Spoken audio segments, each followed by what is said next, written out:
দাঁড়ান একটা কথা বলি।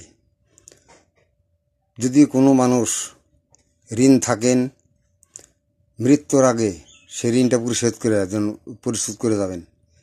মৃত্যুর আগে ঋণ পরিশোধ করে যাবেন। ঋণওয়ালা কোনো ব্যক্তি মৃত্যুর পরে যদি কবরে যায়, কবরের মাটি তাকে গ্রহণ করবে না। কাজেই মৃত্যুর আগে সমস্ত ঋণ থেকে ঋণ মুক্ত হইয়া যেন মৃত্যু হয়, এটাই হলো সবচেয়ে বড় কথা। আর যদি কোনো মানুষের কাছে অন্যায় করে থাকেন, সেই মৃত্যুর আগে সে অন্যায় সমাধান করে যাবেন। সেটা যে কোনো অন্যায় হোক, যদি মাপ চাইও হয় তাও অন্যায় সমাধান করে যাবেন। আর যদি আল্লাহর কোনো বান্দার হক নষ্ট করে থাকেন, সেও এই হকের সমাধান কইরা তার মৃত্যুবরণ করবেন।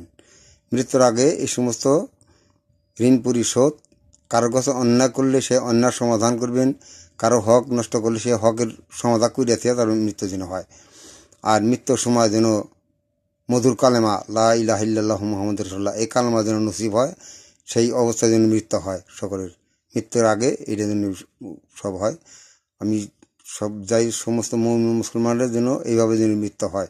আল্লাহ তুমি আমাদের সকলকে এই সহি বুঝ দান করুন, আমিন।